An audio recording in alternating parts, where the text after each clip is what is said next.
Então, atendendo a um pedido,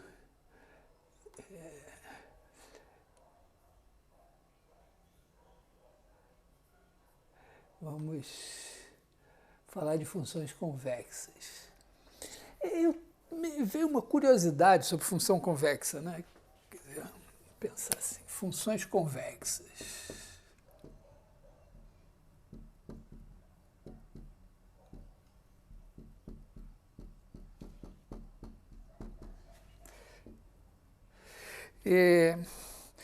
Na aula passada eu trabalhei com essa ideia, né, de que você pode pegar dois pontos aqui. Vamos dizer, você pega assim uma φ, é legal pegar a φ do intervalo aberto, né? Pegar aqui um alfa e um beta, e aí fazer aqui uma média. Esse cara daqui é um P1 alfa mais P2 beta, com P1 e P2 maiores ou iguais do que zero, e P1 mais P2 igual a 1. É como se fossem probabilidades. E aí a gente tem isso aqui, né? Esse aqui é o φ de P1 alfa mais P2 beta. E aqui a gente tem o alfa φ, P1 φ de alfa mais P2 φ de beta. Aí agora que eu estava escrevendo, eu pensei que eu devia ter usado outros nomes. Cadê meu apagadorzinho? Devia ter usado, em vez de alfa e beta, né? Devia ter posto aqui x1 e x2. x1, x2, aí x1, x2.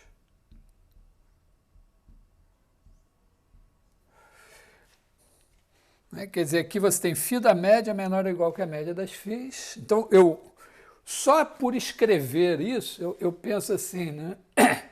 φ da média menor ou igual que média das φs. Repara que só por ter mudado x1 e x2 e ter... em vez de pensar isso aqui como um segmento de reta, pensar isso aqui como uma média entre esses dois caras, né? Isso me conduz imediatamente a pensar assim, né? Quer dizer, em vez de pensar média de 2, eu pensar φ de P1 x1 mais Pn xn menor ou igual que P1 φ de x1 mais Pn φ de xn. Quer dizer, só a maneira de pensar mudou de... Quer dizer, quando eu escrevo isso, eu já preparo aquilo. É a minha história que eu sempre gosto de contar, da matada do peito do Pelé.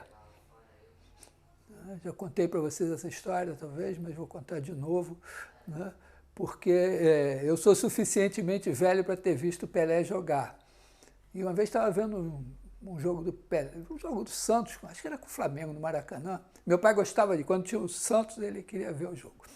E aí eu comecei a reparar que quando a bola vinha para o Pelé, tinha sempre um marcador ali em cima dele, né? Mas ele já matava a bola de um jeito que a bola ia para um lado e o marcador para o outro. O cara já estava desequilibrado só na matada. Depois eu vi o Romário fazer uma coisa meio parecida. Então aqui é isso, quer dizer, quando você organiza não é que eu sempre tenho que fazer ressalva, não estou de maneira alguma me comparando ao Pelé, não tenho a menor chance, né, em qualquer aspecto. Mas quando você organiza os seus dados, a sua o seu problema de uma certa maneira, isso já aponta para uma evolução. Então, quando eu escolhi escrever assim, eu já introduzi a ideia de média, que meio que já me diz, bom, mas se vale para a média de 2, por que não para a média de vários? E se vale para a média de vários, por que não fazer com a média, vamos dizer, de uma infinidade de todos, né? 1 sobre beta menos alfa, integral de alfa até beta, de f de x dx, e se a média menor ou igual que 1 sobre beta menos alfa, integral de alfa até beta de φ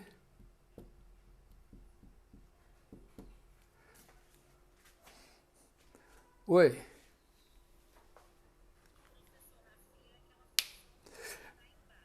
Essa aqui é a função convexa, né? Quer dizer, a função convexa é essa aqui, né?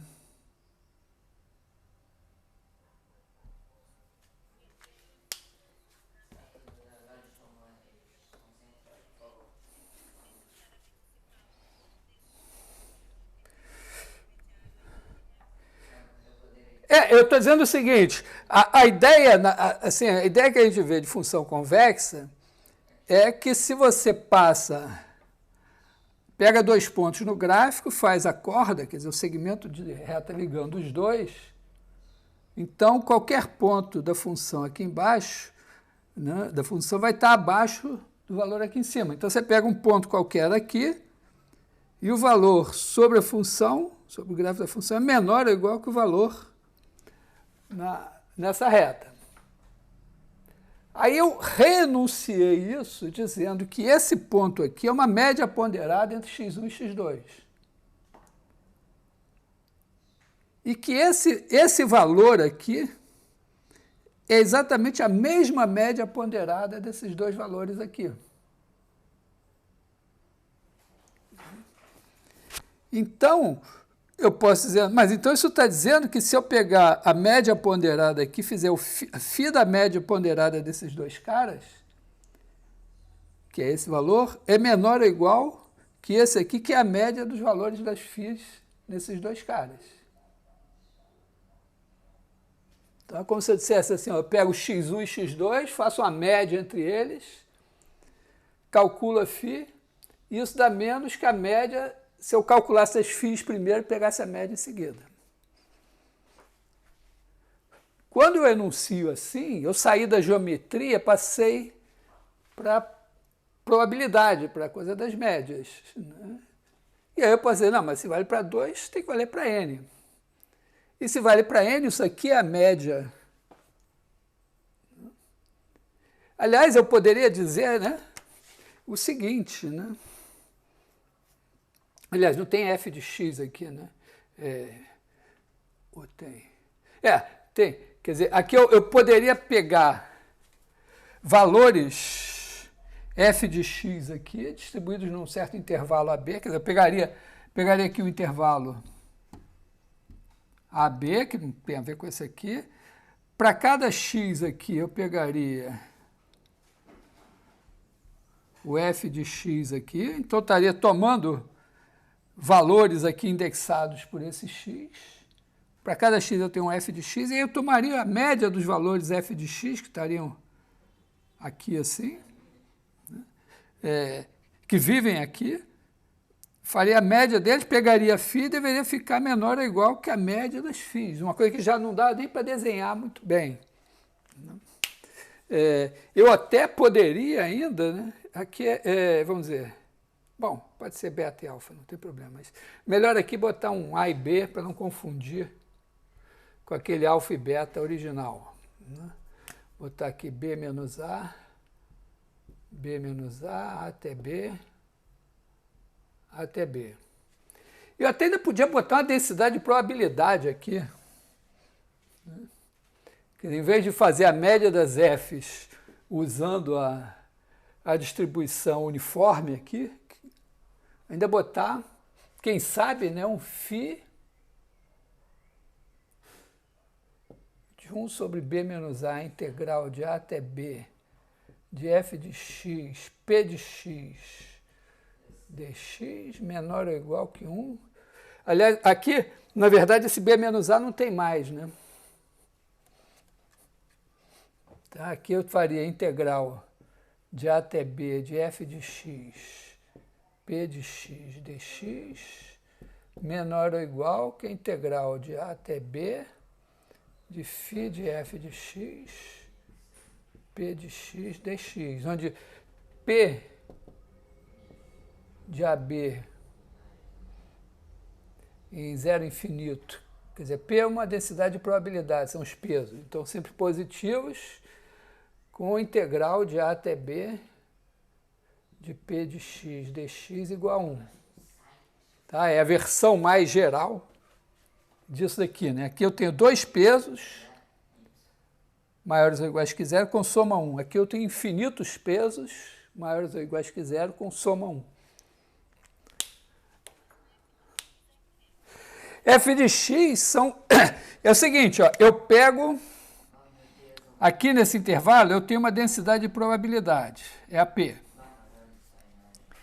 Agora, a cada x aqui, para cada x eu associo um valor, é o que a gente chama de uma variável aleatória.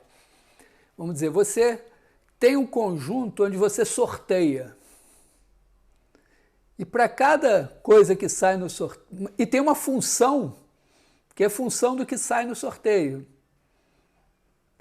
Que não precisa ser um valor fixo para cada... Por exemplo, quando você sorteia, joga 2 dados. Então, 2 dados são 36 pares ordenados que você tem. Para cada par ordenado, você tem a soma. Só que a soma do 3 com 4 é igual a do 1 com 6, do 2 com 5 e do 5 com 2. Então, para cada resultado, você tem um valor que é o f daquele resultado. Então, eu sorteio x aqui, para cada x tem um f de x que está aqui. Então, esses caras que eu obtenho aqui, eu poderia perguntar isso. Ó, eu posso fazer a média desses caras ponderada por essa distribuição de probabilidade aqui. E aí eu acharia um valor médio aqui. E aí também é razoável eu pensar que a φ da média, seria o valor da φ aqui, seria menor ou igual que a média dos valores das φs, que seria pego aqui. Tá, ficou mais difícil. Não, eu não estou afirmando. Eu estou dizendo o seguinte, ó, que daqui é razoável considerar isso. Tá? Repara que esses x1, xn, eles estão sendo tomados aqui. Aí eu poderia dizer, bom, mas se para cada um dos... Se, em vez de pegar os x1, xn aqui, eu pegar caras aqui e para cada um deles eu pegar um x1, xn, entendeu? Porque x1, xn estão indexados pelos números inteiros. Quer dizer, na verdade, para cada número inteiro de 1 a n, eu estou pegando um cara aqui. E aí os n números inteiros, cada um tem probabilidade 1 sobre n, ou P1, Pn, no caso aqui. Quer dizer, o número, é como se o número 1 tivesse probabilidade P1, o n probabilidade Pn, e eu estou pegando o x1, o xn, escolhendo um para cada inteiro. Então eu poderia dizer, não, mas em vez de pegar os inteiros, eu vou pegar os números aqui. Na verdade, eles não deveriam chamar x, deveriam ter outros nomes. Mas o cara está nesse intervalo aqui. Para cada cara nesse intervalo, eu escolho um aqui. Só que agora as probabilidades estão condicionadas à questão da probabilidade aqui. E aí eu provei. Na verdade, eu provei isso aqui. Mas estou dizendo que era razoável, assim, essa ideia. Aí agora eu estou dizendo, pô, mas aqui eu estou usando aqui que a probabilidade é uniformemente distribuída, é 1 sobre B menos A. Coisa que eu não usei quando eu peguei os inteiros, eu já coloquei probabilidade, quer dizer, eu não fiz só a metade aqui. Não fiz a média aritmética. Então eu digo, bom, então eu posso dizer, em vez de fazer isso aqui, eu vou fazer uma distribuição de probabilidade aqui e vou fazer a média por essa distribuição de probabilidade. E eu acho que isso aqui deve ser verdade. Já achei uma boa questão para o teste de sexta, então. Isso aqui. Mas o que eu queria falar hoje era voltar às funções convexas do ponto de vista geométrico.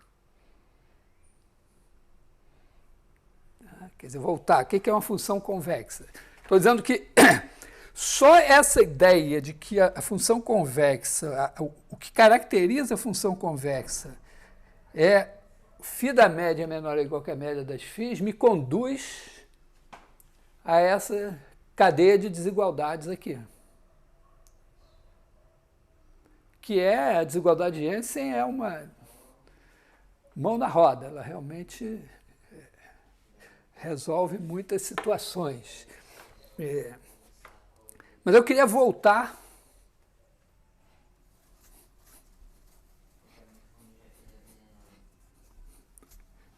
para cá. Voltar assim, pensar. Eu tenho aqui um intervalo, uma função convexa, e essa ideia aqui assim. Por que função convexa? Eu também vejo aqui no meu desenho, né? É mais fácil para mim ver que a derivada cresce. Então aqui a φ, φ' cresce.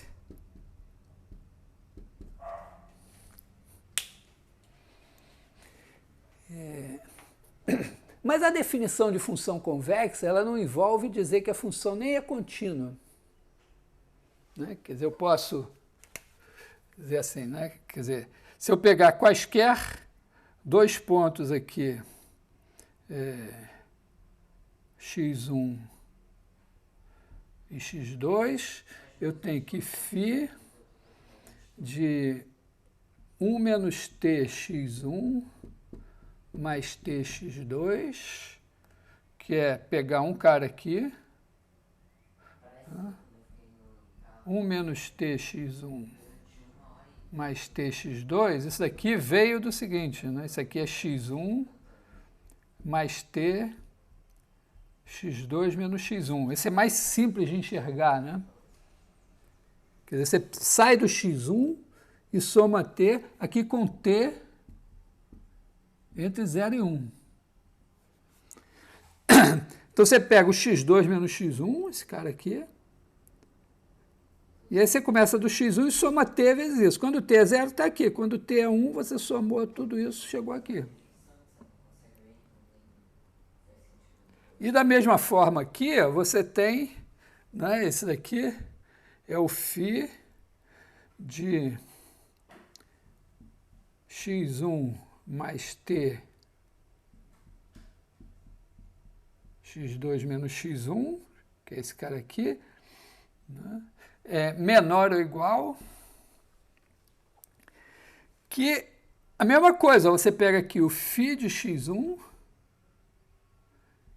e soma t φ de x2 menos φ de x1. Então aqui você vai aumentando com t, velocidade constante, e aqui você vai também indo de velocidade constante do φ de x1 para o φ de x2.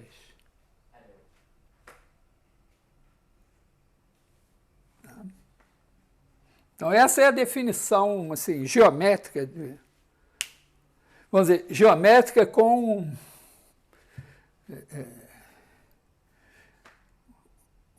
geometria analítica, né?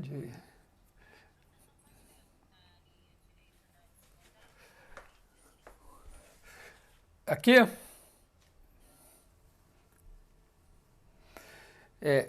se do x1 mais t x2 menos x1 é menor ou igual que o φ de x1 mais t vezes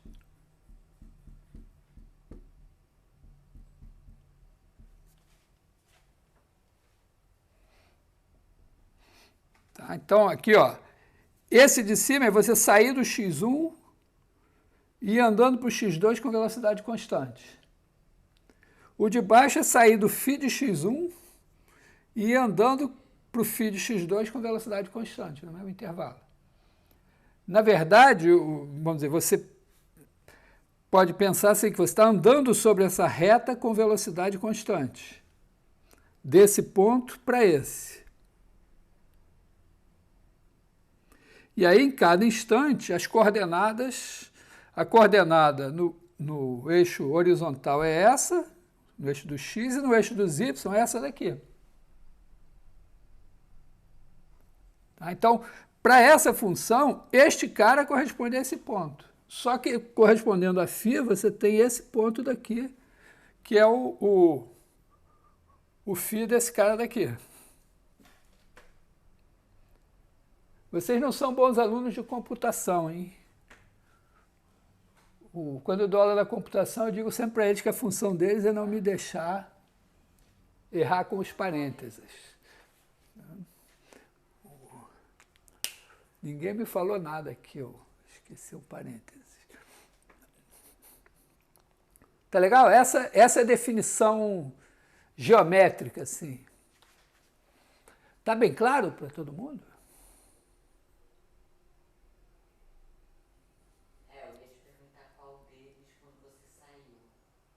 Sim, não, talvez. Deixa eu ver se alguém disse alguma coisa aqui.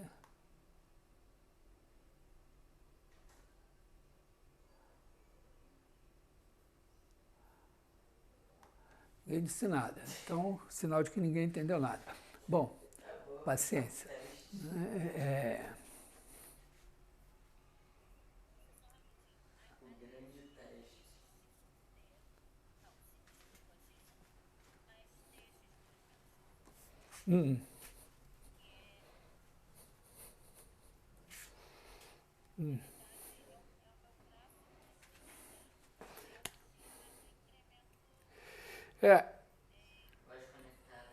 É assim, ó, tá aqui, é o ponto x1, y1, que é o φ de x1, x2, y2. Se eu andar aqui assim, em linha reta, no tempo zero aqui, ó, eu vou ter, no tempo zero eu estou em x1, y1. E eu quero chegar aqui até o ponto x2, y2. Então eu faço assim, eu pego esse vetor aqui, esse vetor é a entidade oculta nesse raciocínio, né? Essa é a velocidade, quer dizer, porque eu vou pegar o tempo igual a 1, então eu vou pegar esse v aqui, v é igual a esse ponto menos esse, então x2 menos x1, y2 menos y1. E aí eu vou fazer aqui, ó, esse aqui é como se fosse o P1, esse aqui o P2. Vou tirar isso aqui e vou dizer assim, ó, t igual a 0, P1, t igual a 1, P2. Vou andar até aqui. Então eu pego a velocidade que eu vou andar, vai ser essa velocidade v, quer dizer, eu vou fazer P1 mais TV. Quando fizer t igual a 0, eu estou aqui. Quando fizer t igual a 1, eu estou somando esse v, chego aqui. E quando eu estiver no meio, eu vou estar Quer dizer, no caminho, né, eu vou estar somando coisas menores, vezes esse vetor, até chegar aqui. Traduzido em coordenadas, né, esse ponto daqui, no instante t, vamos chamar isso aqui P de t,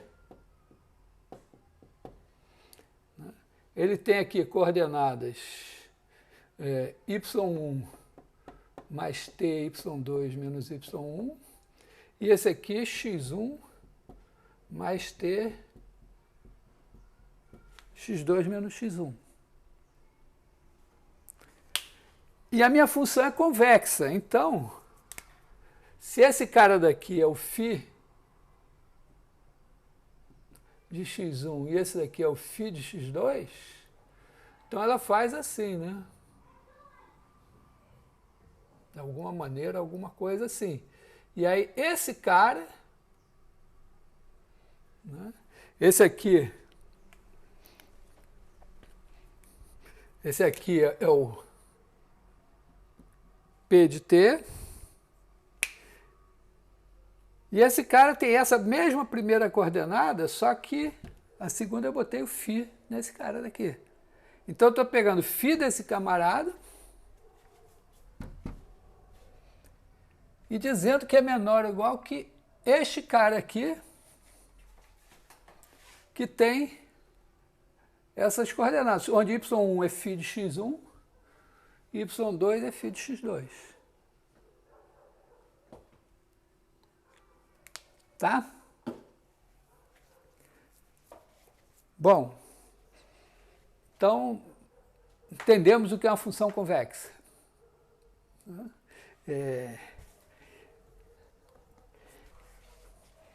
Então, vamos ver coisas que eu acho que vamos ver coisas em que eu acredito.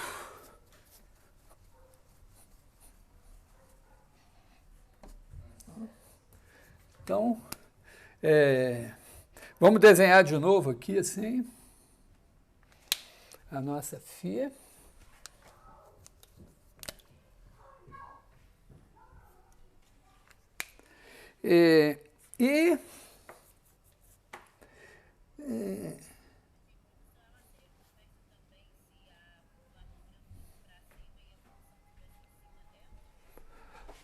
Não, porque aí a desigualdade ficava ao contrário, né? Aí é côncava. Chama côncava, tá? A desigualdade é essa, quer dizer, definição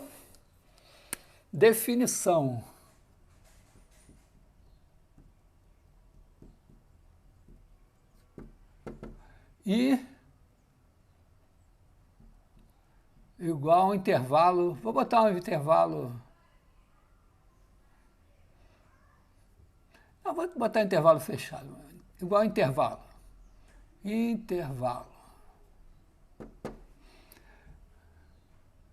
φ de R é convexa se φ de x mais t, x1 mais t, x2 menos x1 é menor ou igual que φ de x1 mais t, φ de x2 menos φ de x1 para todos x1 e x2 pertencentes a I e para todo t entre 0 e 1. Isso é a definição. O desenho da definição é isso, né? Está aqui a minha função. Está aqui o x1, o x2, e isto aqui é esse trecho da função entre x1 e x2. Isso aqui é esse trecho do segmento de reta, e o segmento de reta está acima.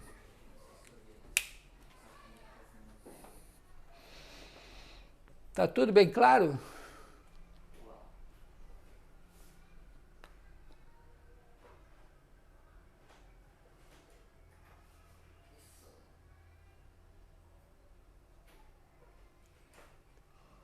Você está copiando, Márcia? Poxa, que vexame. Bom, mas está claro qual é a definição? Então, eu acredito em algumas coisas aqui, ó. Né? Eu acredito, vamos dizer assim, eu acredito.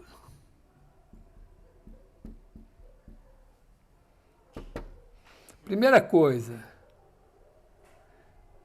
φ é contínua. Aliás, antes disso, né? Eu acredito que se eu prolongar aqui, para cá,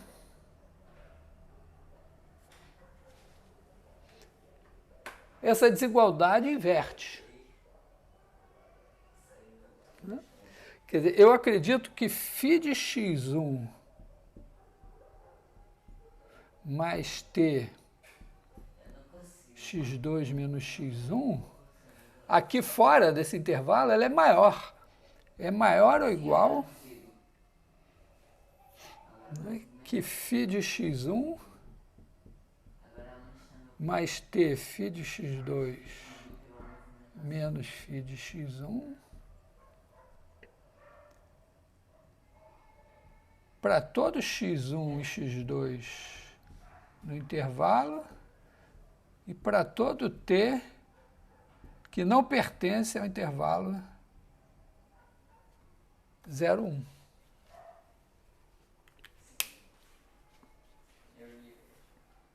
Acredito que isso deva ser verdade.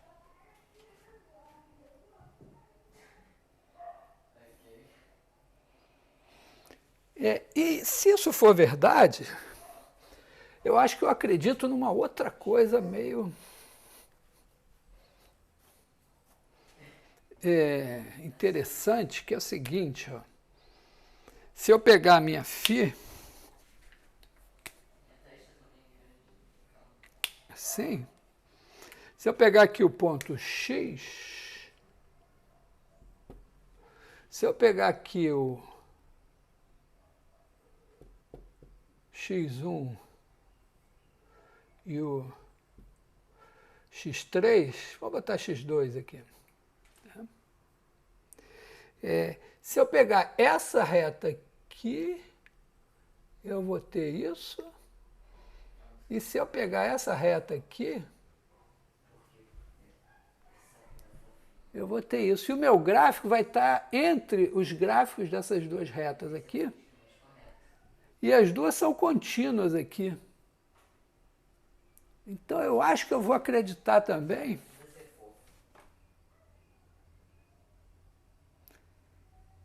que φ é contínua, exceto nos seguintes pontos em que isso poderia não acontecer. Ó. Se o meu intervalo I tiver uma extremidade aqui, a minha φ poderia me fazer essa maldade. Ó.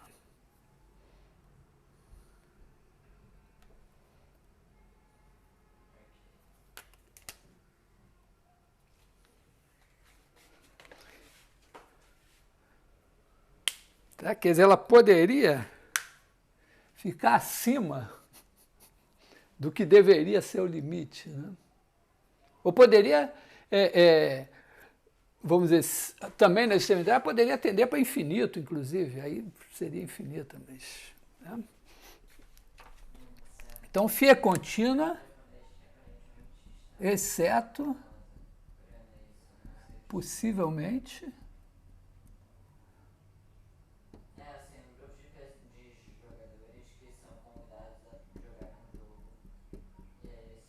nas extremidades. E aparece mesmo os jogos coreanos. Não aparece jogo coreano de verdade. Sem ficção. Outra coisa que esse negócio aqui me faz pensar é o seguinte, ó, que se eu vier andando assim, ó, eu acho que a φ tem derivada. Quer dizer, na verdade, tem derivada à direita e derivada à esquerda.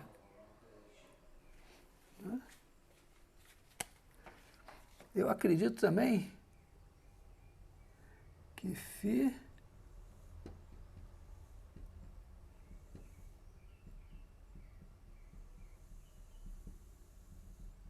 Sigam as regras, senão já sabe.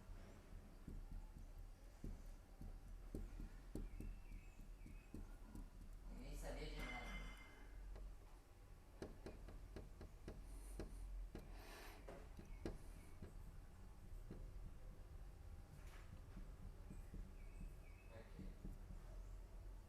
Bom, nas extremidades, se não for nem contínua, né?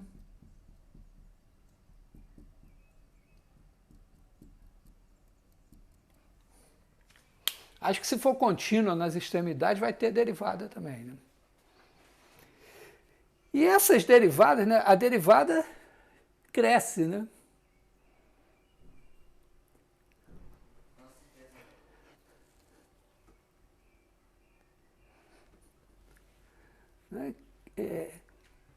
Mas, antes de continuar, não parece, né, que a derivada possa deixar de ter derivada em muitos pontos, né? Porque você faz assim, tum, tum, tum.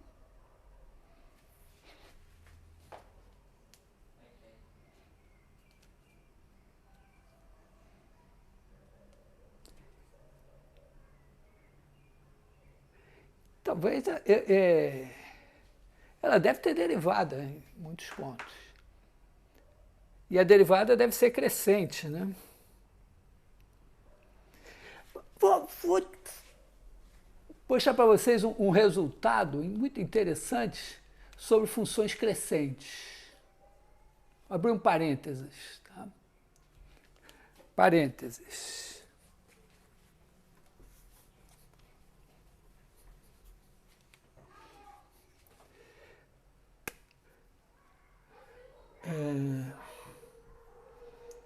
Proposição.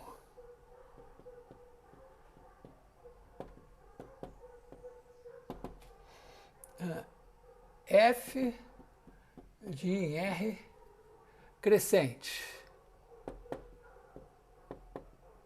Crescente no sentido de não decrescente.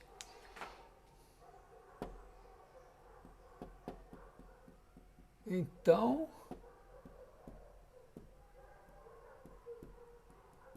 o conjunto dos pontos de descontinuidade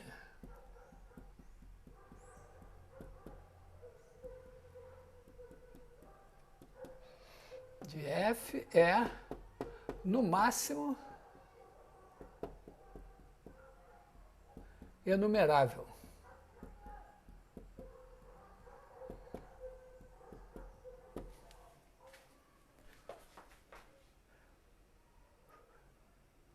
Vou dar a ideia da demonstração, que é muito simples. Quando a função é crescente, você pega aqui um ponto qualquer x, a função vem crescendo aqui e continua crescendo. Pode ser que seja descontínua.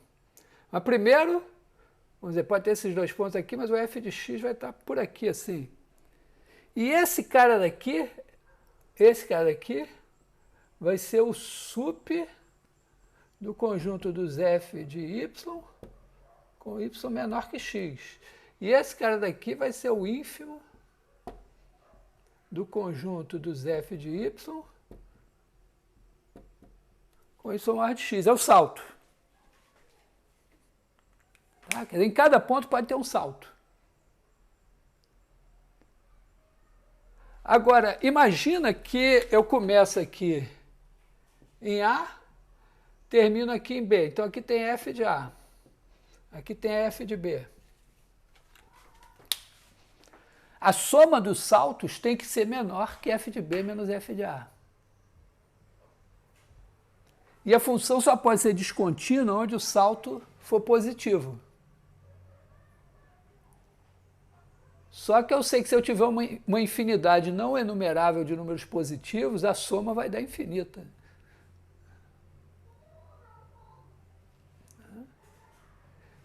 Tá? Porque se eu pegar os que têm soma maior do que epsilon, eu tenho que ter epsilon, somando isso tem que dar no máximo b menos a. Então dá um número finito. Então a soma maior que 1 sobre n é finita para cada n. E aí dá inumerável. Mas o intervalo não precisa nem... Porque isso aqui poderia ser menos infinito e mais infinito. Mas eu posso fazer vamos dizer, se o intervalo... Podia ser a reta toda, inclusive. Né? Eu posso pegar um intervalo assim, outro assim, outro assim. E cada um deles, o conjunto dos pontos de descontinuidade, vai ter que ser enumerável. E aí eu tenho uma união enumerável de enumeráveis, vai ser enumerável.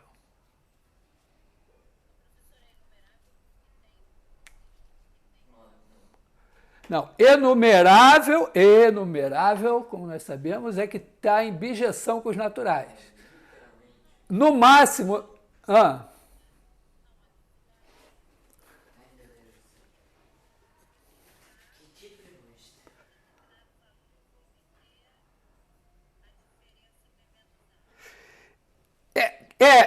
É mais ou menos isso, mas no seguinte sentido, né?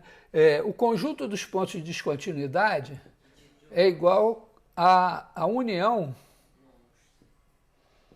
de n igual a 1 a infinito do conjunto do x.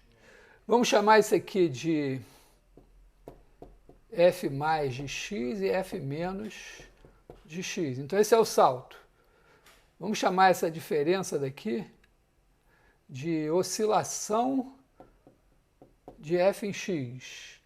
Então, a oscilação de f em x maior que 1 sobre n. Tá? Porque os pontos de descontinuidade são os pontos em que a oscilação é maior que zero. Se o número é maior que zero, ele é maior que algum 1 sobre n. Então, ele está em um desses caras aqui. Só que cada um desses daqui, né? Aliás, eu posso até botar aqui, posso para esnobar, né? F de B menos F de A sobre N. Porque aí eu sei que se todos são maiores que isso sobre N, eu vou até uma hora igual aqui, né? Se todos são maiores ou iguais que 1 sobre N, eu posso ter no máximo N. Então, cada um desses conjuntos é finito, eu tenho uma união enumerável de conjuntos finitos, então é enumerável. Tá? Não, é o seguinte, olha só. Eu pego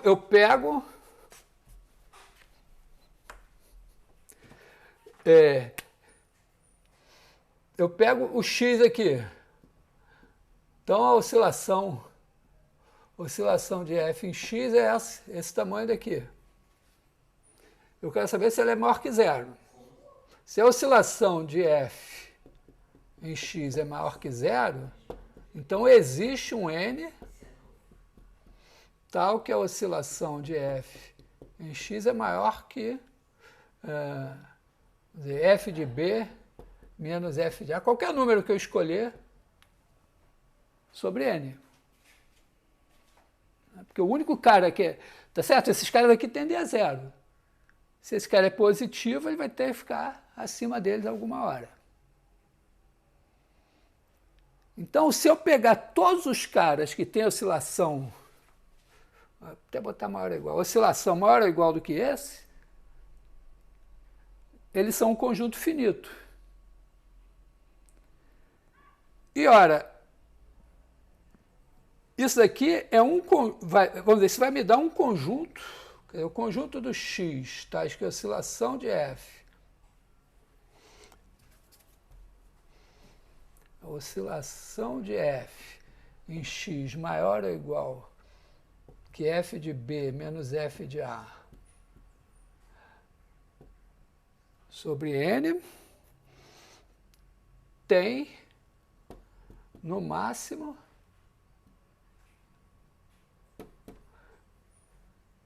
N elementos. Porque eu vou, cada vez que eu subo aqui, agora eu não desço mais, eu tenho que subir. Então, no fim, tem que dar f de B menos f de A. Então, se for constante aqui, pular exatamente isso, for constante, pular exatamente isso, no fim vai dar f de B menos f de A. Então, esse cara daqui, vamos chamar esse cara aqui de AN, né? O conjunto dos pontos de descontinuidade é A1, união A2, união A3, união AN, e cada um desses é finito. Então eu posso pegar eles, ó, botar, fazer assim, né? O A1 está aqui, tem 1, o A2 tem no máximo 2, o A3 tem no máximo 3, o A4 tem no máximo 4, etc. E isso aqui é mais ou menos a metade dos pontos dessa rede aqui, que eu sei que é enumerável. Tá? Eu enumero direto, né? 1, 2, 3, 4, 5, 6, 7, 8, 9, 10. Tem até fórmula para isso.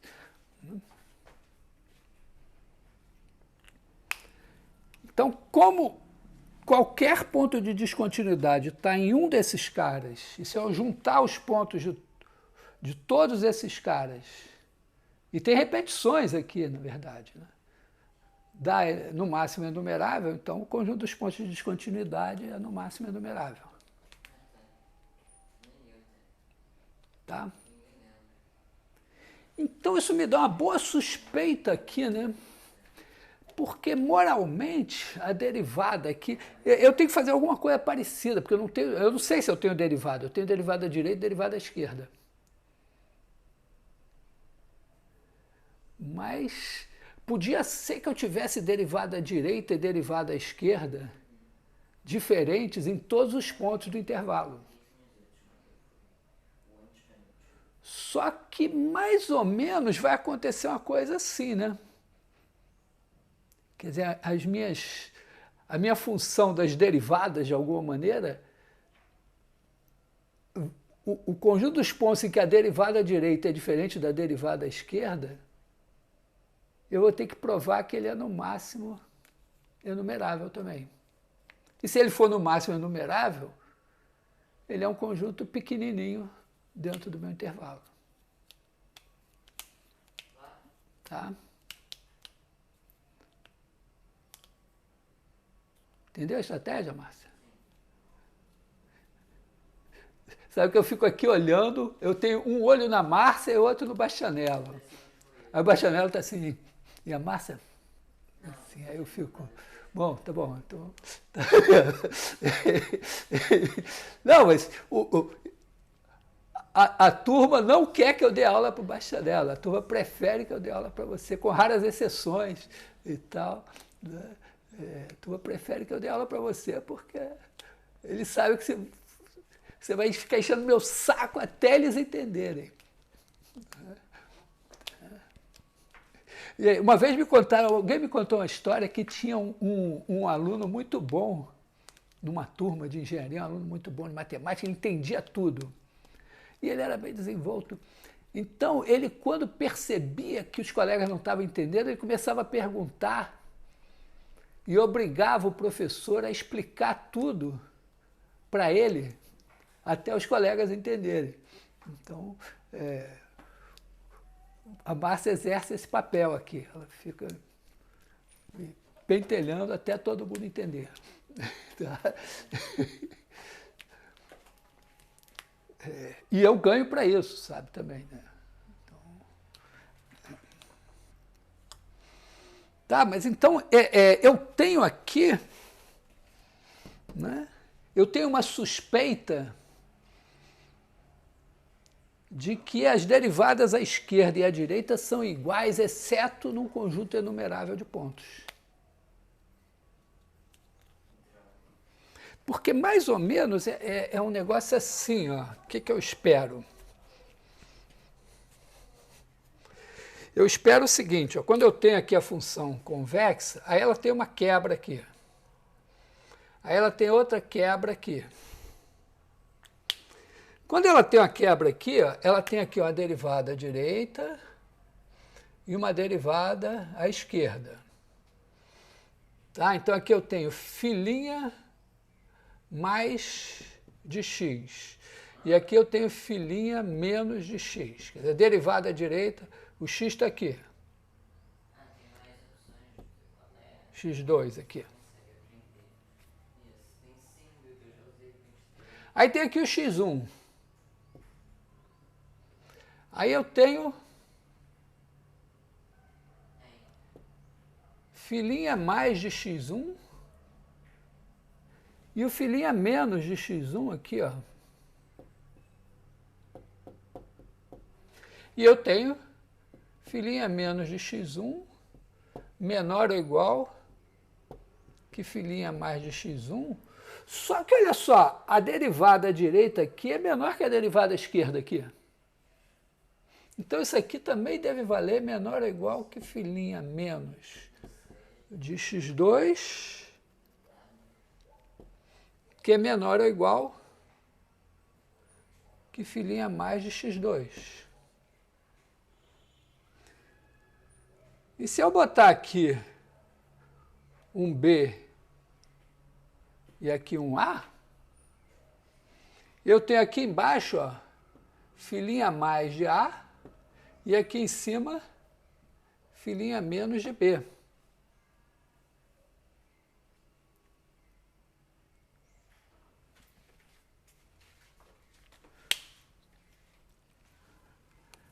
Então, é essencialmente a mesma situação, né? Quer dizer, eu vou ter aqui o filinha menos de A menor ou igual que filinha menos de x1 menor ou igual que filinha mais de x1 menor ou igual que filinha menos de x2 menor ou igual que filinha mais de x2, que é menor ou igual que filinha, aqui é mais e aqui é menos. E eu pegando esse cara aqui vai existir, vai ser um número, esse aqui vai ser outro. E cada vez que tem uma desigualdade aqui, eu tenho um salto. E aí esse número de saltos, né, o conjunto dos pontos em que esse número de saltos é maior que 1 sobre n, vai ter que ser finito.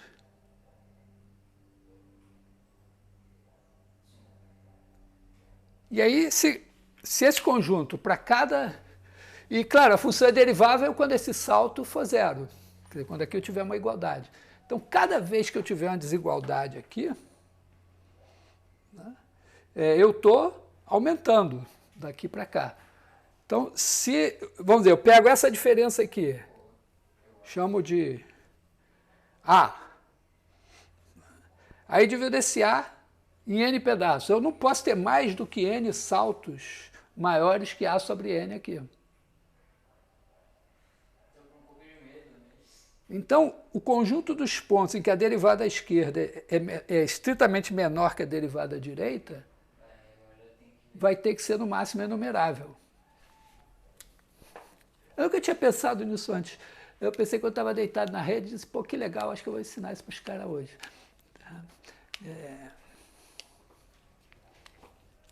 Claro, eu já sabia, aquela das funções crescentes terem no máximo um conjunto enumerável de pontos de descontinuidade. Algum professor meu na graduação me ensinou isso. Deve ter sido o Zapata. Zapata era um professor chileno que eu tive de cálculo, depois de análise. O Zapata era assim, ele era chileno, mas ele tinha um português escrito impecável, assim, e tal. E ele virava para o quadro, botava lema 1, lema 2, lema 3, lema 4, lema 5, lema 10, lema 18. Não, 18 acho que não chegou, mas demonstrava tudo direitinho. Bom, então eu acho né? Que eu também preciso dessas desigualdades aqui. Né? Quer dizer, eu acho que eu tenho um quarto ponto das minhas conjecturas, né? Eu acho que é o seguinte, hein? Eu acho que eu consigo resolver isso assim, né? Se eu mostrar que para cada x que eu tiver aqui, x1 aqui e x2 aqui, esse cara é menor ou igual do que esse.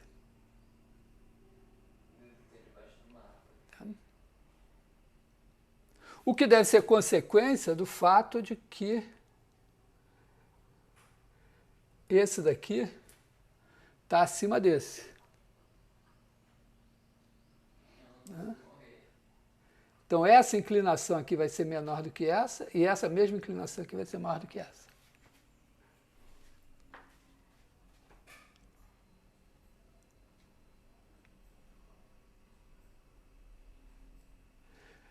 Na verdade, né, eu devo ter que mostrar o seguinte, né, que φ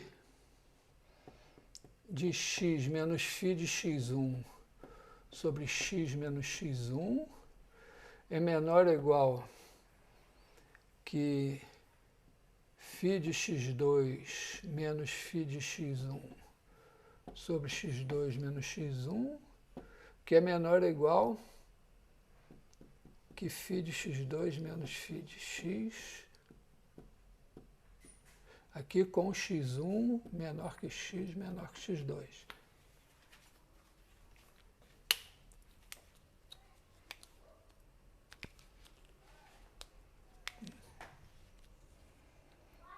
Então, talvez eu tenha que mostrar isso daqui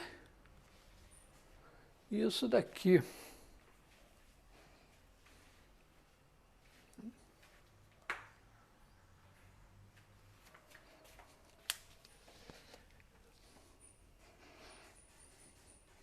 Então, eu acredito que eu tenho que mostrar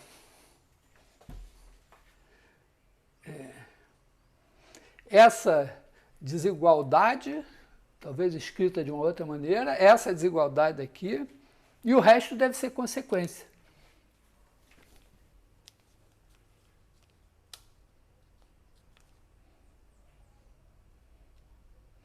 Tá? Quer dizer, porque a outra, essa primeira daqui, né, eu expliquei que ela tinha a ver com isso, né?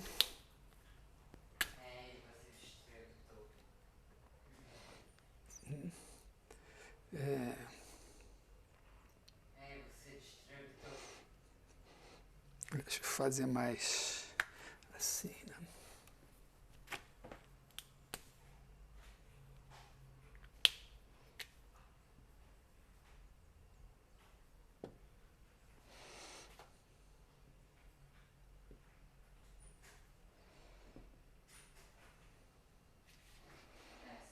Tá, aqui eu tenho x, x1, x2. Então, aquela desigualdade lá, a desigualdade que define a função ser convexa diz que esse que daqui entre x e x2, esse aqui está acima do gráfico. A segunda diria que entre x e x2, esse aqui está abaixo do gráfico. E aí isso implica na continuidade à direita. E aqui, mesma coisa, continuidade à esquerda.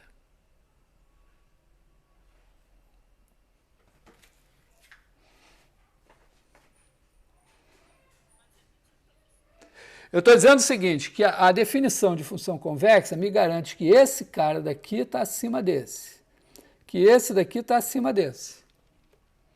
Mas está pintando, né, que eu posso garantir que fora desse intervalo, se eu continuar essa reta aqui, inverte. A função fica acima. Então, aplicando isso aqui, ó, entre x e x2, essa parte aqui está acima do gráfico azul. E se eu continuar essa aqui, essa aqui está abaixo. Então, o azul está entre essas duas retas que se cruzam aqui. Então, está no sanduíche. Tá? Vai convergir para cá. E aqui, mesma coisa. Essa daqui vai ficar abaixo, essa daqui vai ficar acima. Tem isso aqui. Então, eu só tenho que expressar esses dois desenhos. O primeiro desenho vai me dar continuidade.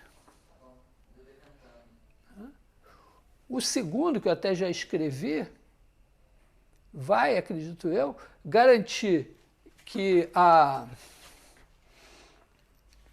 eu vou ter derivada à direita,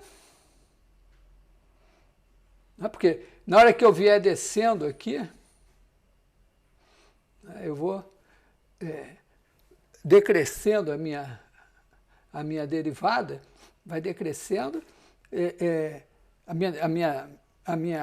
o coeficiente angular da secante vai decrescendo, o ínfimo vai ser a derivada à direita.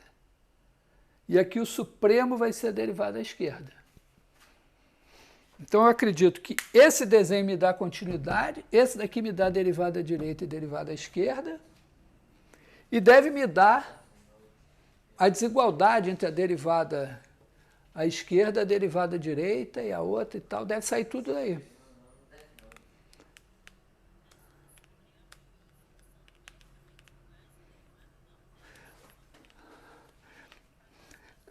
Não, porque quando... Olha só, eu tenho... Vou apagar aqui, né?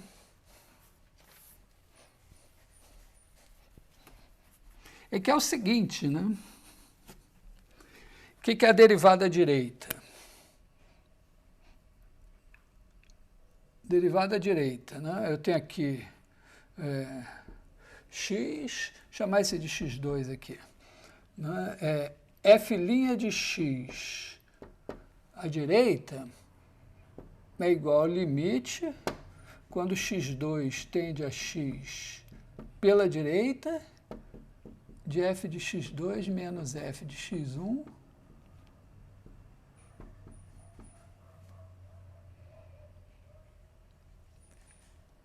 só que se eu olhar para essa função aqui, né, chama de g de x2 igual a f de x2 menos f de x sobre... Acho que eu vou chamar de x0 e x aqui, né, para não confundir, né?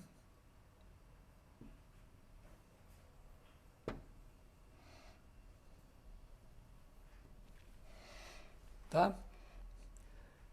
Então, eu vou chamar aqui f de x menos f de x0 sobre x menos x0. Quer dizer, eu estou chamando o seguinte, para cada x eu olho para essa inclinação aqui.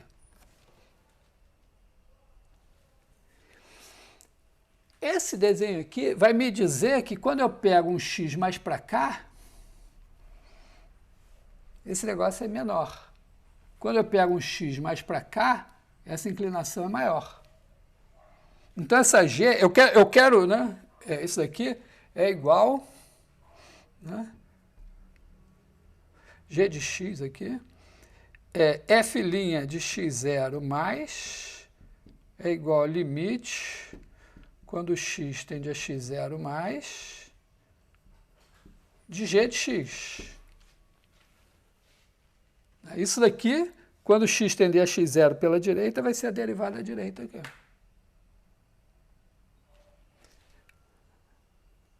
Mas essa função é crescente. G é crescente. Ora, se ela é crescente, o limite dela em x0 vai ser o ínfimo. Tá? Esse limite daqui vai ser igual ao ínfimo do conjunto do g de y, do g de x, com x maior que x0.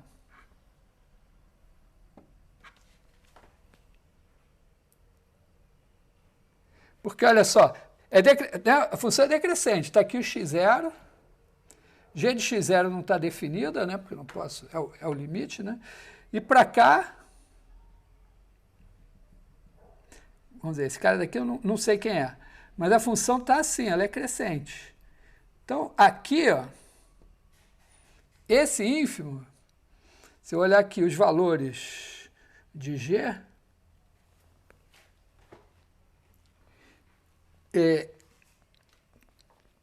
bom, claro, podia ir para menos infinito, mas no caso, eu sei que eles estão todos acima desse daqui. Tá? Tem esse coeficiente angular aqui, que me garante. Então, eles são um conjunto limitado inferiormente. Tem um ínfimo. Se tem um ínfimo, significa que o ínfimo está aqui. Esse cara. Se eu dou um epsilon para cá, tem um ponto aqui, à direita de x0, tal que essa g cai aqui dentro. Como ele é decrescente, todos os de cá, crescente, todos os que estão antes estão aqui. Então o limite é esse.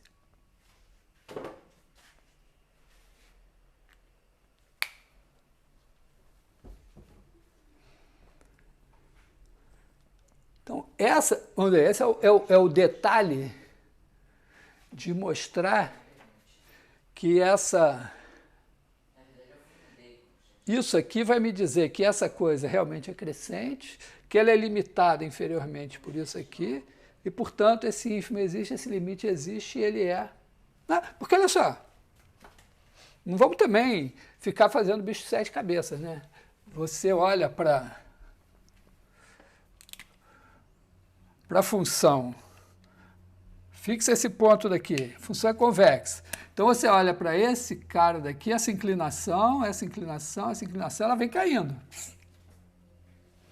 E ela vem caindo, se ela vem caindo, ou ela vai para menos infinito, mas se eu garantir que ela não pode passar de um certo tanto, ela vem caindo e vai cair, vai chegar no limite. É como uma sequência decrescente que está limitada inferiormente.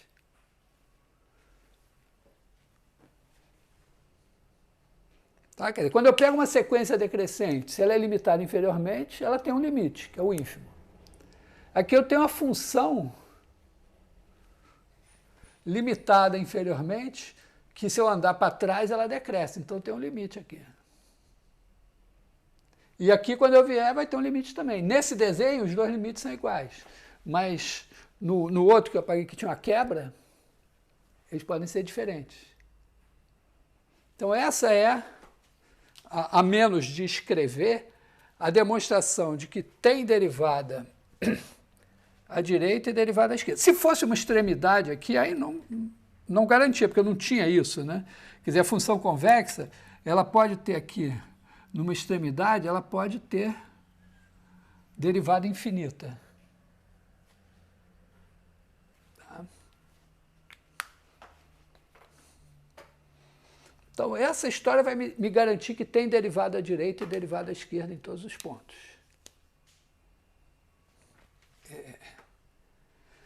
Por outro lado, também está claro, né, que todos os caras todas as secantes que eu estou usando aqui para calcular a derivada à direita, deixa eu fazer uma quebrada para ficar mais evidente. Né? Todas as secantes que eu vou usar aqui assim, né, tem inclinação maior que as secantes do lado de cá. Então, quando eu pegar o ínfimo das secantes daqui, vai dar maior ou igual que todas as secantes de cá. Então, se eu pegar o supremo das secantes de cá, vai dar menor ou igual que de cá. Então, eu tenho filinha mais de x, filinha menos de x, e esse daqui é menor ou igual do que esse.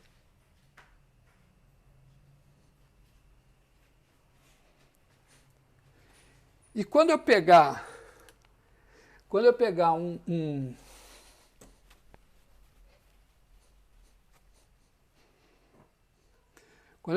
um cara aqui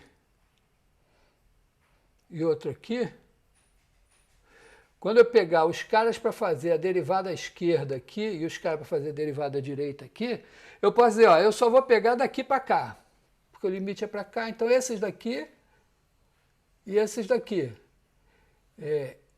Os para cá vão estar, vamos dizer, pega assim, né?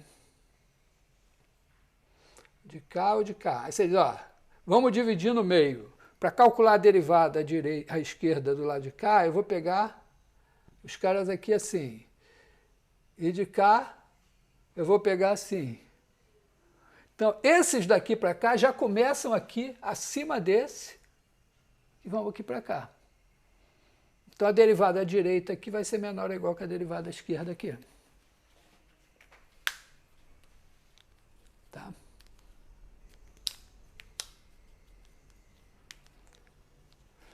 Então, vamos dizer, eu não escrevi nada, mas eu acho que os argumentos são convincentes. É só uma questão de... me lembrei agora que eu conheci uma vez um advogado alemão. Ele era advogado de companhia de petróleo, aquelas coisas assim, de bilhões de dólares e tal. E ele falou que quando as companhias negociavam, os presidentes lá se reuniam, discutiam, chegavam a um acordo e depois viraram para os advogados e diziam, agora escrevam. Então, é mais ou menos o que eu estou fazendo aqui. Ó. Vamos dizer, a gente tem que chegar a um acordo que nós estamos, que os argumentos são esses, depois é chamar os advogados e mandar escrever. Mas, vamos dizer, os advogados somos nós mesmos. Mas seria importante vocês escreverem, porque quando vocês escrevem, quando você escreve, se o negócio não tiver ficado bem claro, bem definido, os advogados de uma companhia vão querer uma coisa, os da outra vão querer outra. Né?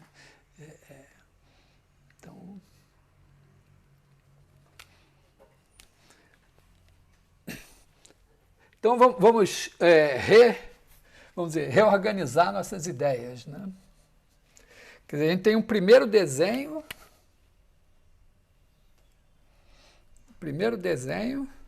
que é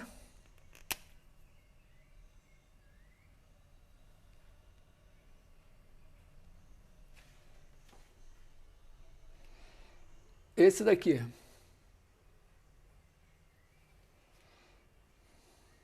Vamos dizer, podemos fazer esse desenho, né?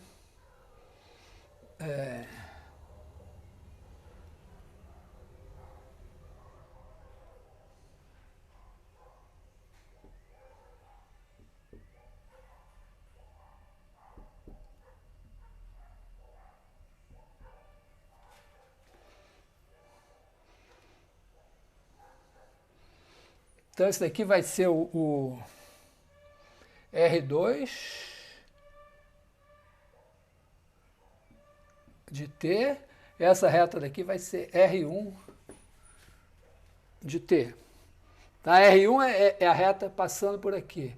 E R2 vai ser a reta passando por aqui. Então, a primeira coisa vai ser...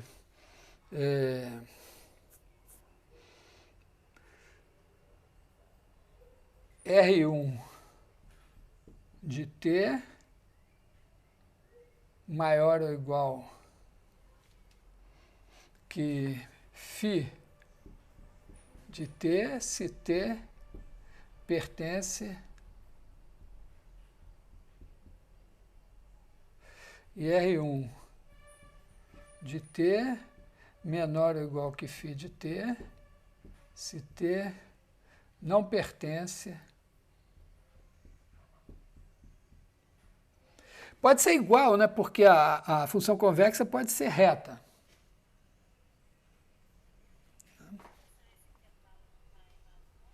x1, x. x1, x, né? Está errado aqui. Tá? Bom, o R2 é a mesma coisa, né? É a mesma afirmação, quer dizer, R2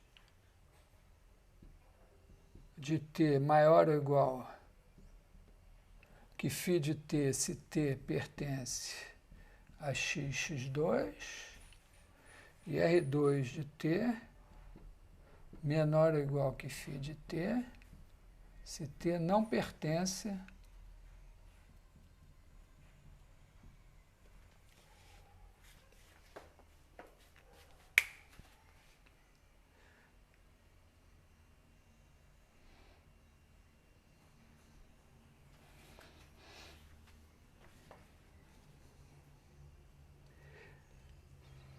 E a segunda, né, é que essa inclinação,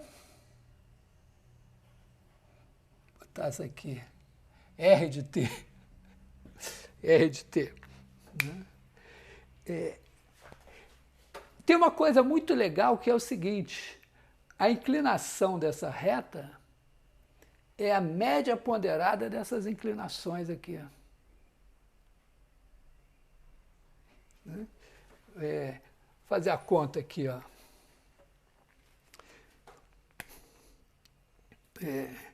Inclinações. 2.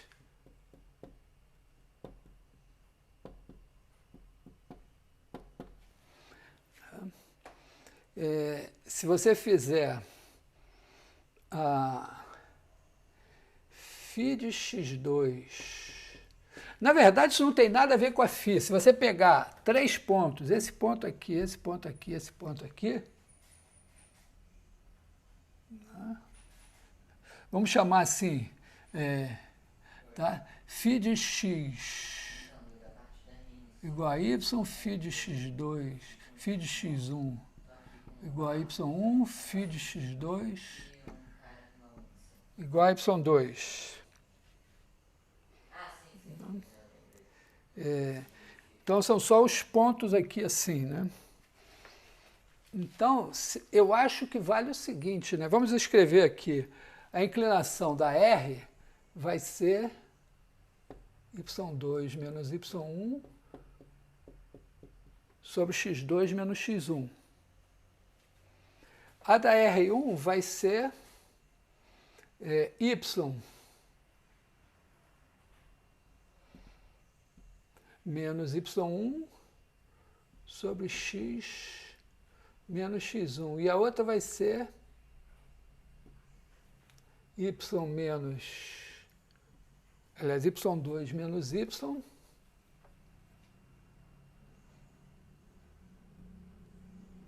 sobre x2 menos x. Então, vamos escrever assim, né?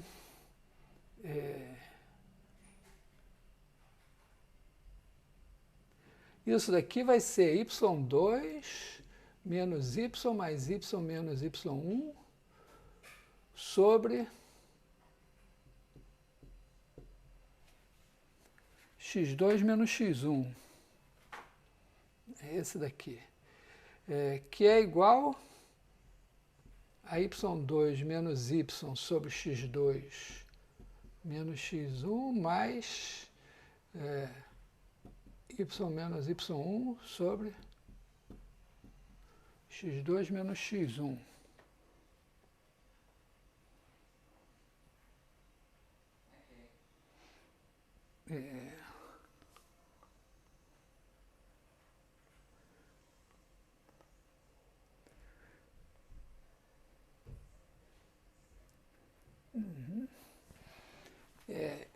Bom, dá para fazer aparecer isso aqui, né?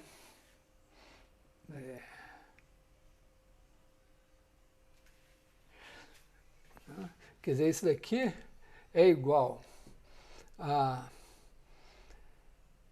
x2 menos x sobre x2 menos x1, y2 menos y sobre x2 menos x, mais, aqui a gente escreve x menos x1 sobre x2 menos x1 sobre y menos y1 sobre x menos x1.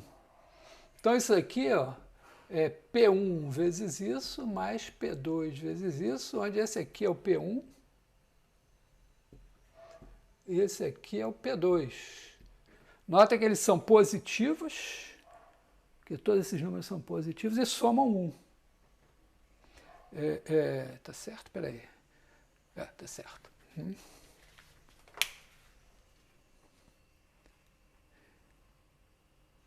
Então, esse cara daqui é a média ponderada, quer dizer, essa inclinação é a média ponderada dessas duas aqui, com as ponderações tendo a ver com a posição do x aqui. Portanto, ela está entre as duas. Tá? Quer dizer, esse cara daqui é a média ponderada desses dois. Então, ele tem que estar entre os dois. Não é lindo?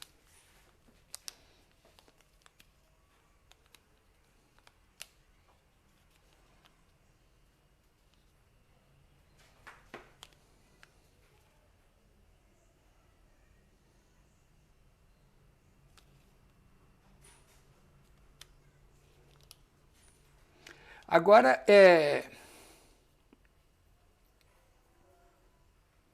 faltou provar, né, que essa... Porque esse resultado que eu enunciei aqui vale em qualquer circunstância. Então, esse ponto podia estar aqui em cima também. Mas eu sei que esse ponto está aqui embaixo. Então, pelo fato de a função ser convexa, né, essa inclinação aqui também eu posso, vamos dizer, eu posso escrever de outra maneira, né, mas eu posso demonstrar isso de outra maneira simplesmente dizendo, ó, mas esse cara daqui está aqui embaixo. Então eu posso também dizer assim, ó,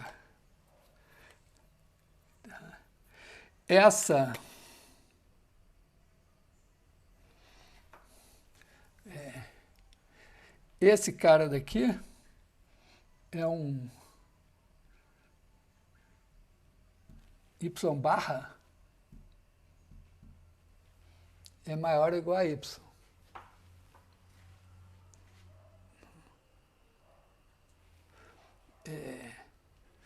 Então eu posso escrever, vamos dizer, posso refazer essa, vamos dizer, refazer isso aqui, sem usar isso, mas pensando dessa outra maneira. A inclinação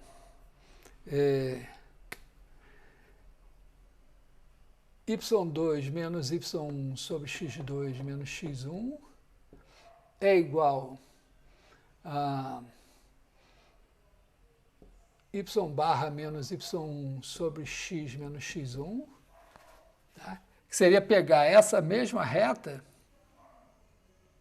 e, em vez de usar esses dois pontos, usar esse ponto aqui. Então, eu faria y2 menos y1 dividido por x2 menos x1 é igual a y barra menos y1 dividido por x menos x1, que é y barra é maior ou igual que y. Então, isso é maior ou igual que y menos y1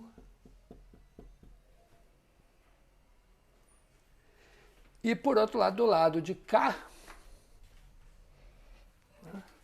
eu faria y2 menos y1 sobre x2 menos x1 é igual a y2 menos y barra sobre x2 menos x. E agora, se eu trocar o y barra pelo y, eu aumento isso daqui.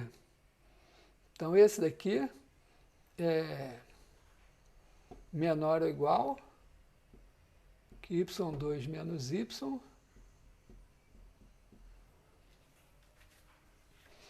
que é a demonstração usando direto a convexidade. Mas eu acho legal essa coisa da inclinação dessa reta ser uma média ponderada dessas duas, que tem esse negócio aqui no meio. Tá?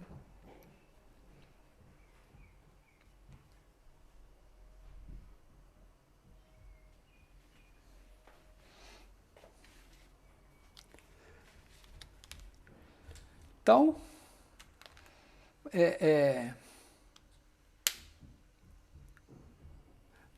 a parte 2, que era das inclinações, eu escrevi e demonstrei. Né? A parte 1, eu escrevi e não demonstrei. Mas acho que podemos... demonstramos ou não demonstramos?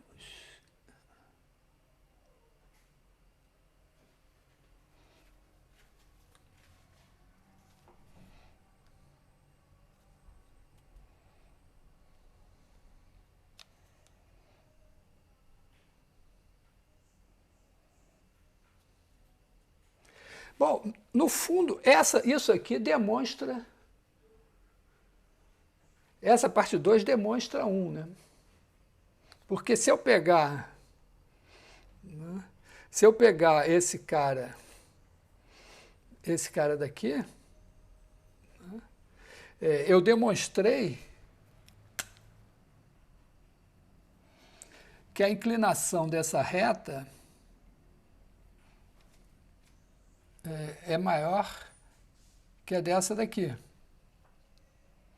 Então, essa reta, as duas passam nesse ponto, e daqui para frente,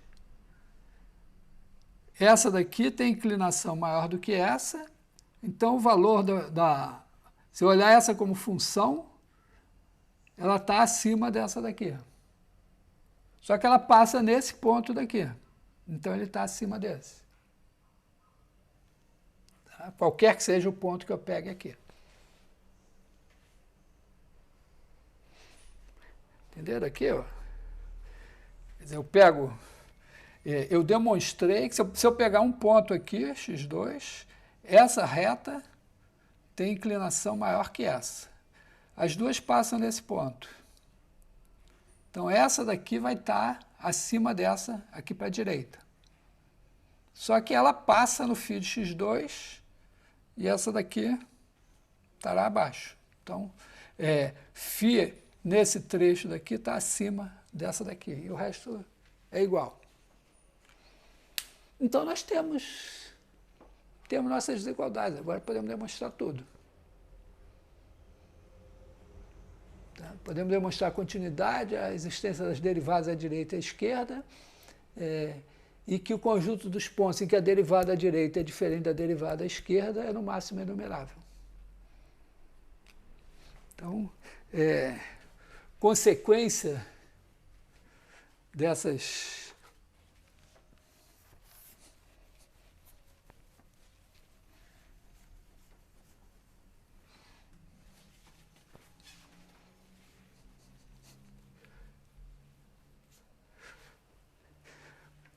consequências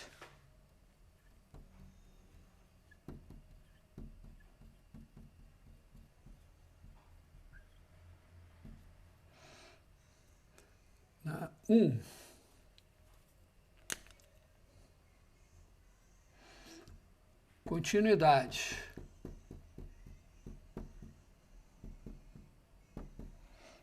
Você pega φ, pega o ponto x, né, passa, aí você faz isso assim,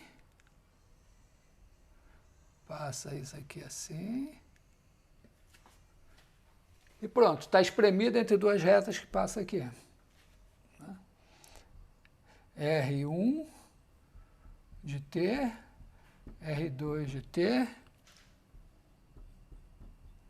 φ de t. Então, aqui, ó, vamos dizer, seria x. Então, t maior que x implica que φ de t maior ou igual que R1 de t. T é menor que x implica que φ de t é maior ou igual que R2 de t. E tem a desigualdade nesse trecho daqui, né? Você pode pegar aqui um x1, x2. Então, aqui entre x e x2,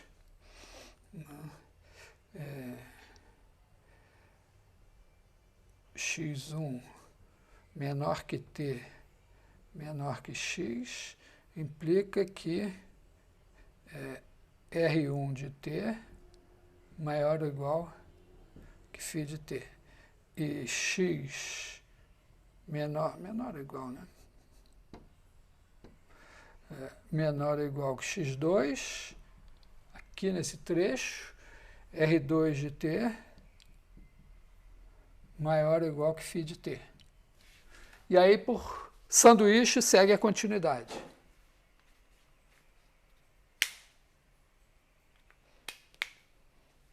Tá? Então,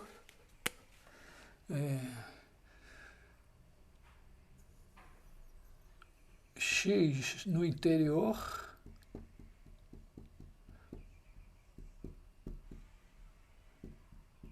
di implica φ contínua em x.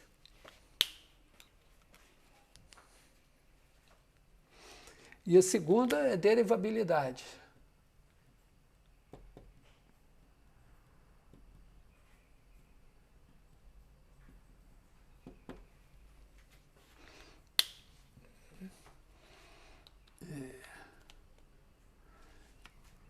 A desigualdade aqui é uma coisa assim, né?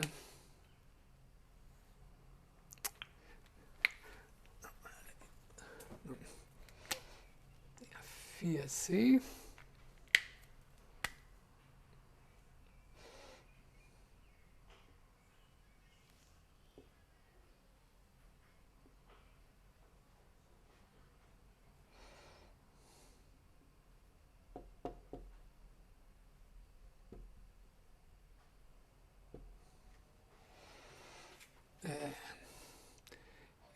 Aí você tem aqui R, R1, e aqui a R2. Né? Então, inclinação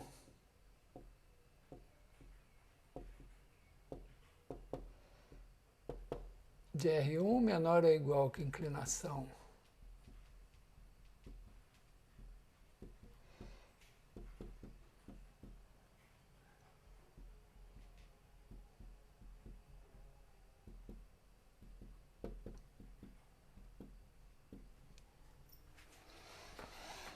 de R2.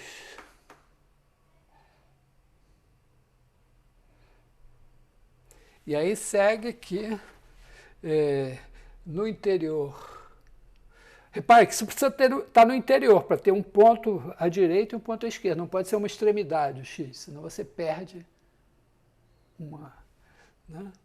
Então, no interior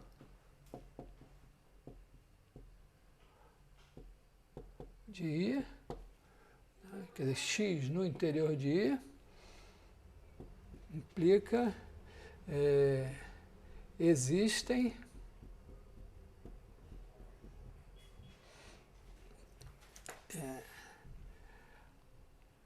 a derivada à esquerda de x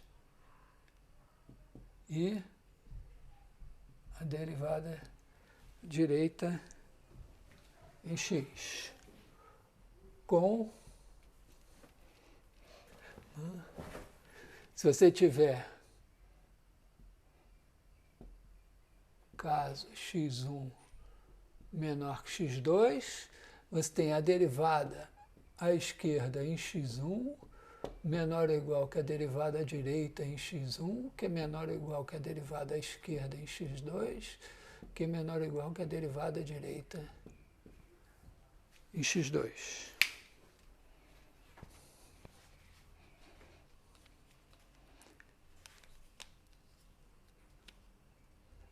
Tá? Isso tudo aqui,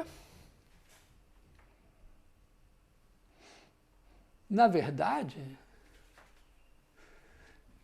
eu não fiz nada até agora que vocês não soubessem ano passado, né? Tá legal? Eu fiz umas contas aqui de inclinação, de contas de dividir que eu fiz. Inclinação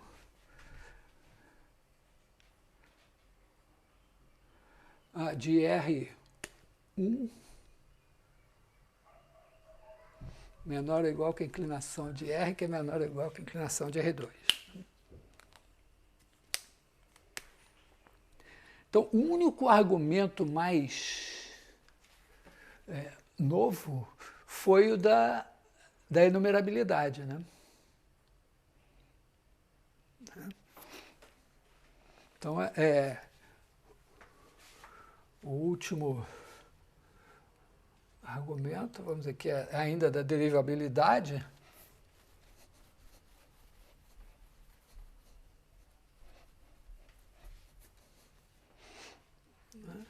é que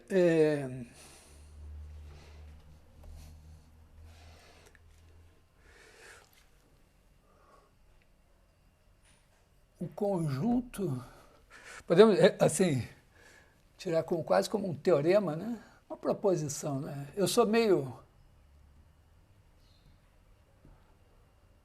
econômico. Para mim, teorema tem que ser uma coisa assim. Então, proposição I contido em R intervalo φ de I em R convexa. Então,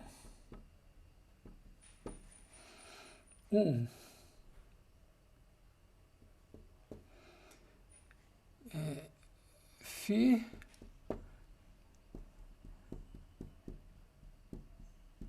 é contínua no interior de I.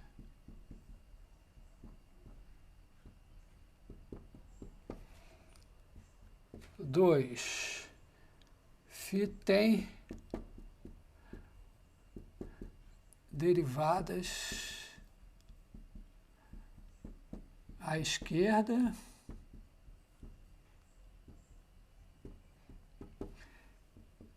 e à direita em todos os pontos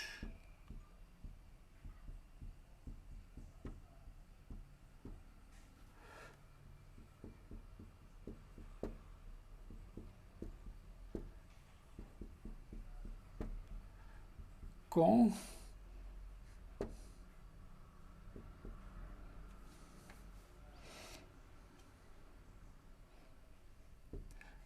caso x1 menor que x2, menor ou igual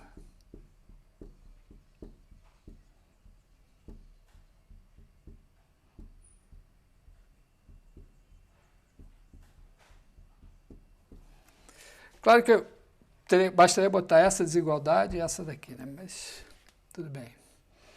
E 3 φ tem derivada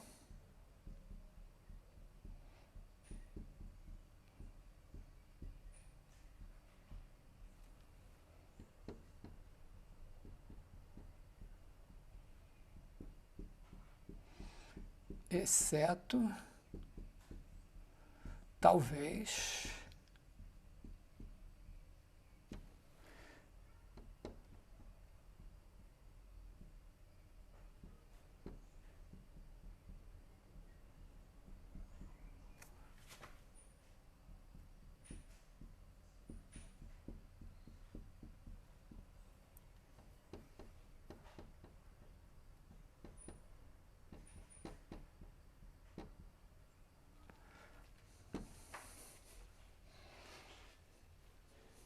Botar assim um ponto e vírgula.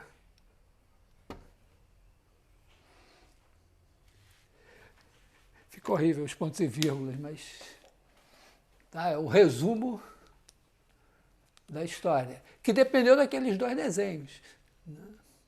Na verdade, é aquele desenho só das retas se cruzando.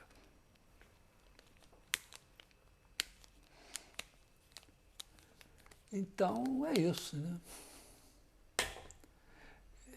Quer dizer, as funções convexas, a gente fez uma abordagem bem médias, probabilidade e tal na aula passada.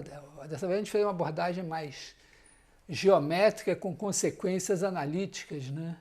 E essa coisa da enumerabilidade foi um extra. Quer dizer, é engraçado, né? Porque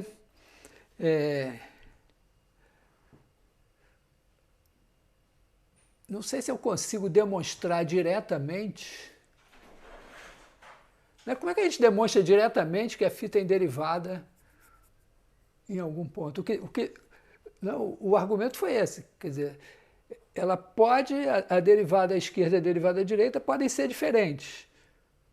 Mas, se você olhar todos os pontos em que elas são diferentes, vai dar no máximo enumerável. Como conjuntos reais, qualquer intervalo é não enumerável, então o conjunto dos pontos em que tem derivada é muito maior. Em particular, os conjuntos dos pontos onde não tem derivada é de medida nula, né? Porque é enumerável. Aliás, eu queria comentar com vocês uma coisa que eu não demonstrei, acho que não vou demonstrar, mas é um teorema do Lebesgue, do Tonelli, basicamente do Lebesgue, que diz o seguinte: quando você pega uma função, para ela ser integrável a Riemann, você sabe que ela pode ter descontinuidades, 1, 2, 3, 10, 15.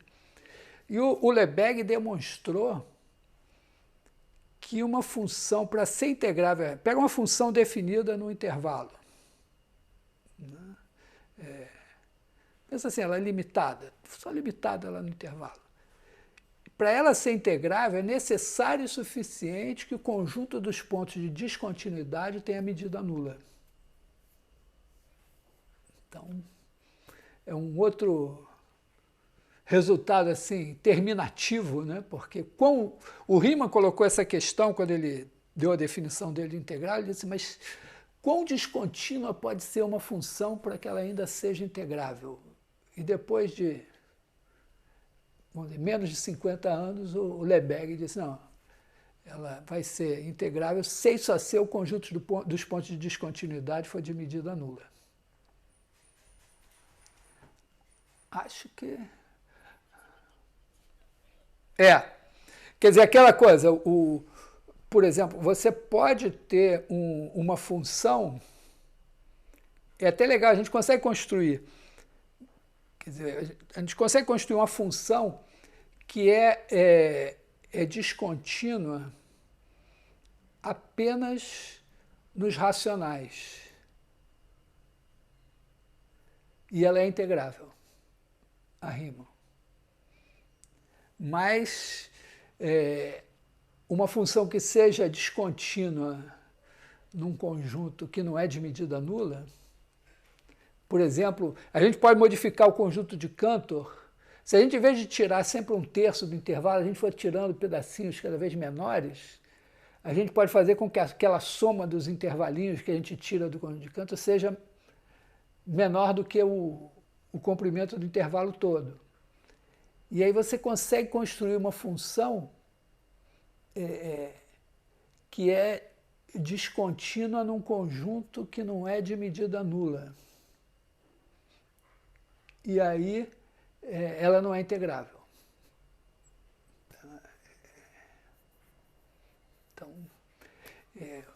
o Lebesgue deu essa resposta de o quão descontínua pode ser uma função para ainda ser integrável.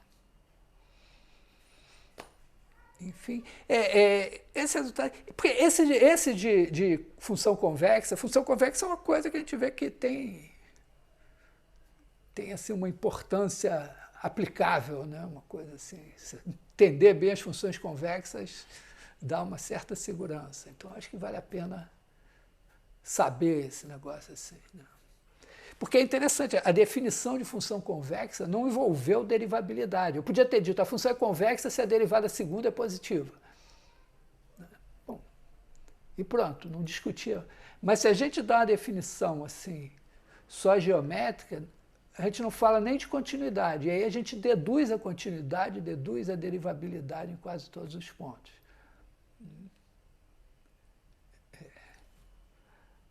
Acho que da derivada segunda não vai dar para dizer muita coisa. Não sei.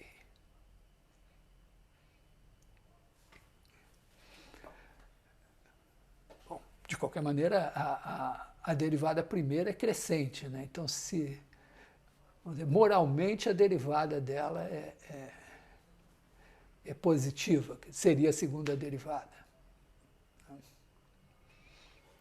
Bom, então ficamos por aqui hoje. Juro para vocês que uns 15 minutos antes da aula começar, não tinha a menor ideia de que era isso que ia fazer hoje. Mas até que deu certo. Então, tá bom.